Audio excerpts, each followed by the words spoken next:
الله أكبر كبيرا والحمد لله كثيرا وسبحان الله بكرة وأصيلا لا إله إلا الله والله أكبر الله أكبر ولله الحمد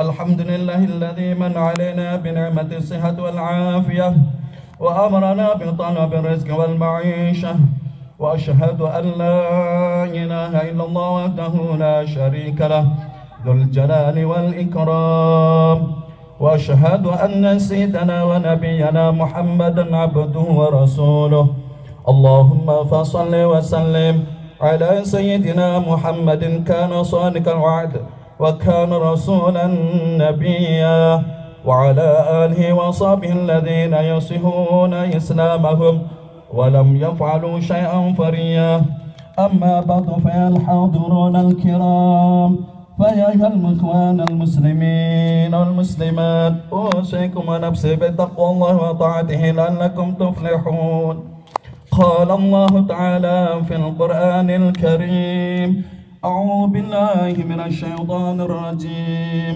بسم الله الرحمن الرحيم يا أيها الذين آمنوا اتقوا الله وقولوا قولا سديدا يصلح ajaran agama Allah berjumpa di dunia bersama. Semoga kelak Allah kumpulkan kita selamat dalam keadaan bahagia surganya Allah.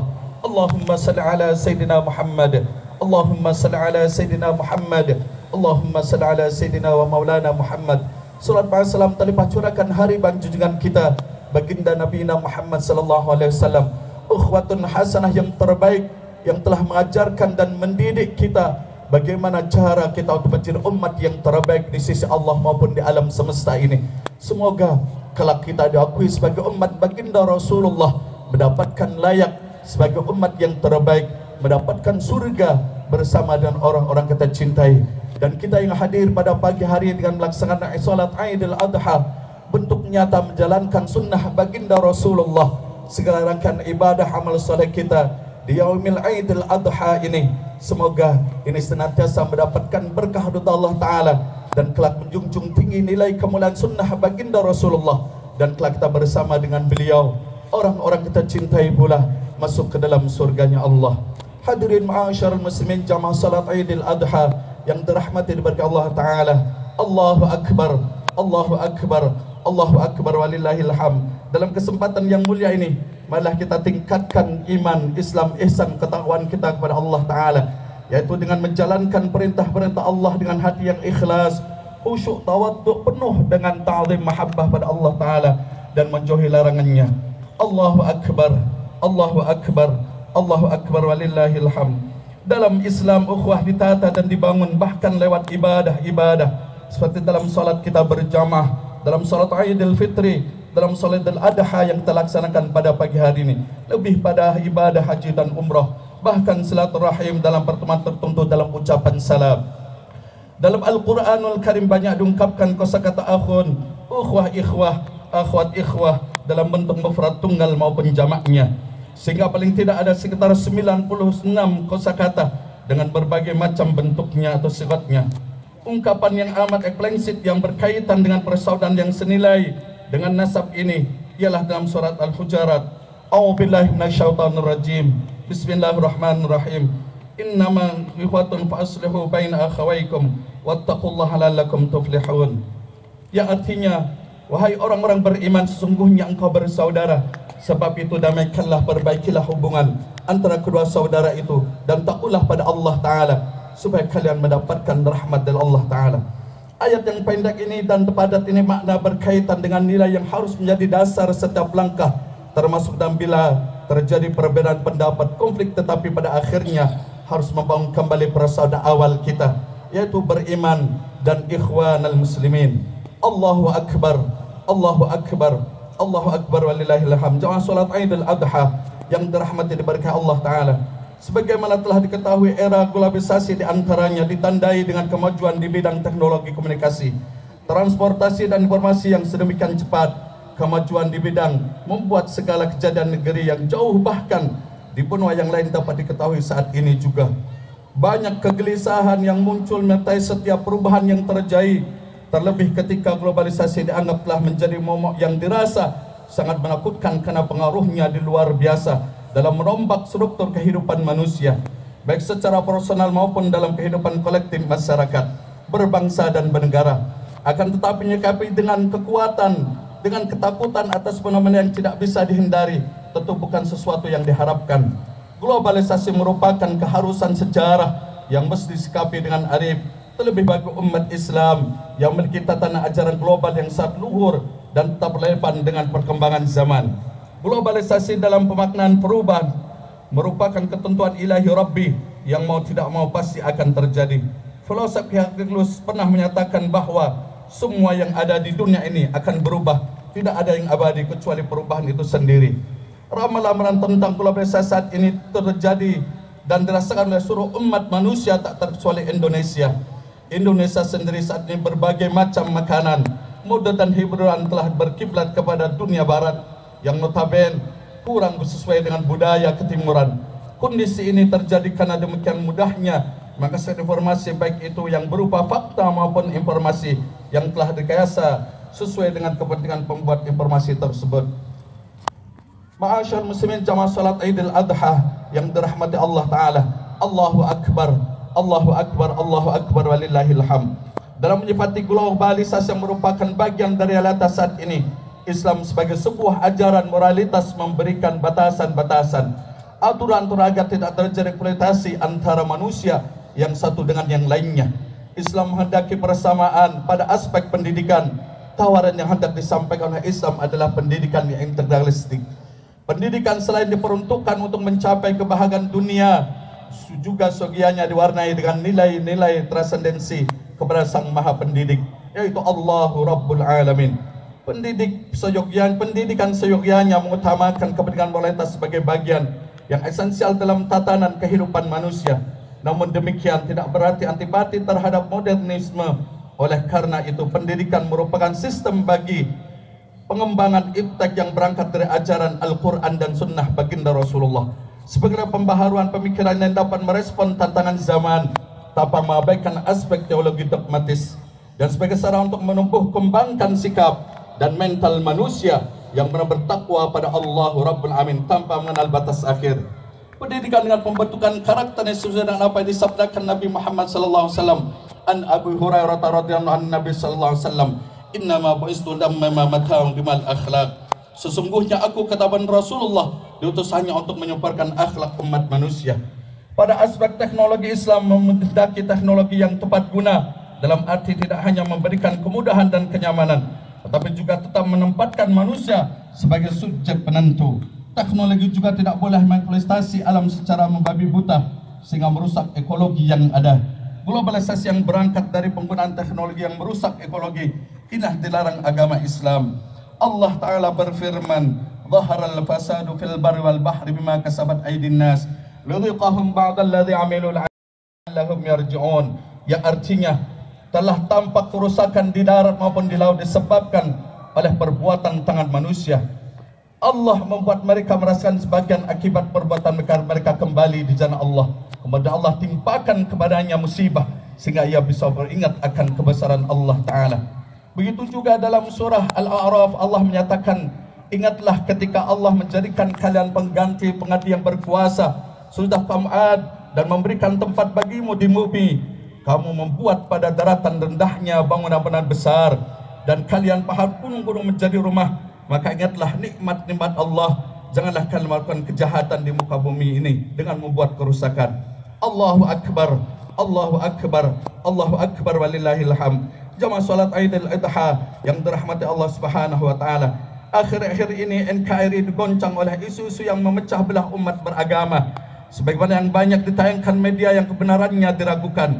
Ini semua dilakukan untuk kepentingan individu dan golongan tertentu atau untuk kepentingan politik tertentu. Jika umat Islam bersatu, bergandengan tangan dengan unsur-unsur lain yang ada di NKRI ini, maka masalah perpecahan umat tidak perlu diselesaikan dengan cara besar-besaran seperti mau revolusi, yang kemungkinan besar dapat menimbulkan kerusuhan, keributan dan huru-hara oleh provokator yang sulit dikontrol dalam jumlah yang sangat besar, sehingga menimbulkan kerugian umum yang harus ditanggung negara dan rakyat secara tidak langsung. permasalahan besar umat Islam adalah belum dapatnya mewujudkan kesatuan visi dan misi dan gerakan dalam manajemen keumatan terkait masalah kemasyarakatan, kebangsaan dan kenegaraan. Sebagaimana surat dalam Al-Quranul Karim, yang mana beliau Al-Quran terpenuhi umat Islam tetap terkotak-kotak dalam firqah politik dan mudah diadu domba dengan kepentingan sesaat saja. Diperlukan sempat informasi dan revitalisasi segerakan sistem dan manajemen keumatan. Kesepakatan pembentukan negara kesatuan Republik Indonesia bertujuan untuk menyatukan seluruh wilayah Nusantara agar menjadi negara yang besar, negara yang kokoh dengan kekuasaan negara yang bersifat sentralistik. Tekad tersebut tentu tertuang dalam alinea kedua pembukaan Undang-Undang Dasar Negara Republik Indonesia tahun 1945 yang berbunyi, dan perjuangan pergerakan kemerdekaan Indonesia telah sampailah kepada saat yang berbahagia dengan selamat sentosa mengantarkan rakyat Indonesia ke depan pintu gerbang kemerdekaan negara Indonesia yang merdeka, bersatu, berdaulat, adil dan makmur. Kesepakatan untuk tetap mempertahankan bentuk negara kesatuan didasari pertimbangan bangsa negara kesatuan adalah bentuk yang ditetapkan sejak awal berdirinya negara Indonesia, yang dipandang paling tepat untuk mewadahi ide persatuan sebuah bangsa yang berjumuk ditinjau dari berbagai latar belakang dasar pemikiran. Undang-Undang Dasar Negara Republik Indonesia tahun 1945 secara nyata mengandung semangat agar Indonesia bersatu padu, baik sebagaimana tercantum dalam pembukaan maupun dalam pasal-pasal langsung menyebutkan tentang negara kesatuan Republik Indonesia. Allahu Akbar, Allahu Akbar, Allahu Akbar. Doa salat Idul Adha yang dirahmati Allah Ta'ala. Dengan terciptanya ukhuwah Islam yang terjalin, mari kita rapatkan saf kita dalam bingkai negara kesatuan Republik Indonesia untuk menjaga persaudaraan, persatuan, kesatuan dan keutuhan umat manusia, dan tidak melakukan aksi-aksi yang justru dapat merugikan kita sesama umat Islam dan seluruh bangsa Indonesia. Memperkokoh ukhuwah Islamiyah saat ini tidak bisa ditawar-tawar lagi, sebab jika tidak maka kita jualah yang akan merugi. Semoga Allah Ta'ala meridhai niat suci kita sehingga ukhuwah Islamiyah yang kita harapkan dapat terjalin dan terwujud dengan baik. Amin ya rabbal alamin. Dan saat ini pula mari kita kuatkan ukhuwah Islamiyah kita, jalinan persaudaraan kita. Kita bangun semaksimal mungkin, kita tegakkan ajaran agama Allah, kita pegang teguh Al-Quranul Karim dan sunnah baginda Rasulullah. Bagaimana Nabi Ibrahim alaihissalam dengan putranya Ismail telah mengajarkan kepada kita untuk senantiasa cinta pada Allah Ta'ala. Ketika kita sungguh cinta pada Allah Ta'ala, maka sungguh Allah akan memberikan nikmat karunia yang besar. Maka kemudian Allah menyatakan dalam Al-Quran, wa man yattaqina kharaja min rizqihi bil haitsu la yahtasib. Siapa yang sungguh beriman, bertakwa pada Allah Ta'ala, apabila dia seorang pemimpin yang luar biasa, yang adil bijaksana, maka Allah akan jadikan berkah mulia dunia ini. Allah akan berikan rizki yang tak terduga. Dan kita harapkan pula mudah-mudahan dengan momen salat Idul Adha ini, semoga segerakan amal ibadah amal salat kita, penghargaan seluruh PHBI yang hadir, yang melaksanakan ini, semoga Allah jadikan hamba Allah yang saleh muttaqin. Pemimpin-pemimpin kita kelak nanti, semoga Allah jadikan pemimpin bangsa yang terbaik, yang berkiblat dengan ajaran baginda Nabi Muhammad sallallahu alaihi wasallam. Dengan kita melaksanakan daripada salat Idul Adha ini pula, dan kita melaksanakan ibadah hewan kurban untuk menyerahkan kurban, mudah-mudahan ini akan bentuk nyata untuk menguatkan ukhuwah Islamiyah kita, membagi kebaikan kepada sesamanya. Dengan berbagi ini sangatlah mulia. Bagaimana Rasulullah pernah menyampaikan kepada Sayyidina Ali karamallahu wajhah, ketika kalian melaksanakan salat Idul Adha, kemudian kalian melaksanakan Idul Kurban, kalian berniat saja melangkah, Allah angkat 10 kebajikan, Allah angkat derajat. Ketika kalian membeli hewan kurban yang benar dibagikan dagingnya kepada umat manusia, maka sungguh seluruh alam semesta, para malaikat akan mendoakan kebaikan ila yaumil qiyamah. Ketika kalian merobohkan hewan kurban di tanah, seluruh makhluk yang ada di lapis tanah sampai ke 7 akan mohonkan ampun pada kalian ila yaumil qiyamah. Ketika kalian mengalirkan darahnya di muka bumi ini, sungguh seluruh malaikat-malaikat yang Allah tugaskan akan selalu memohonkan ampun pada kalian ila yaumil qiyamah. Ketika kalian membagikan daging-daging kurban kepada orang-orang yang membutuhkannya, sungguh kata Allah Ta'ala, disampaikan oleh baginda Rasulullah sallallahu alaihi wasallam, bahwa daging-daging satu suapannya bagaikan kita telah membedakan hamba sahaya. Maka sungguh dengan menjalankan ibadah salat Idul Adha dan berkurban saat ini. Semoga sungguh semuanya mendapatkan berkah ridha Allah Ta'ala. Dan mudah-mudahan hamba Allah yang berjuang saat ini untuk pelaksanaan salat Idul Adha di lapangan yang sangat mulia ini, mudah-mudahan beliau-beliau yang telah berprestasi akan diberikan nikmat karunia yang besar oleh Allah Subhanahu wa Ta'ala. Pengurus besar PHBI saat ini berjuang untuk bisa kita melaksanakan salat Idul Adha di lapangan yang mulia ini. Di Bali yang beraneka ragam macamnya, begitu banyak terjadi hal-hal yang kita inginkan jangan sampai itu terjadi. Akan menjadi kekuatan persatuan di antara kita, bahwa kita Islam rahmatan lil alamin. Semoga amal ibadah, amal soleh kita di bulan yang mulia Zulhijjah, di tanggal 10 Zulhijjah yang tepatnya Idul Adha, segalanya mendapatkan berkah ridha Allah Ta'ala. Amin ya rabbal alamin. Barakallahu alaikum fil Qur'anil azim wa nafa'ani wa iyyakum bima fihi min al-ayil hakim. Aqulu qawli hadza wa astaghfirullah li wa lakum wa jazaa'iril muslimin wal muslimat wal mu'minina fastaghfiruh innahu wal ghafurur rahim.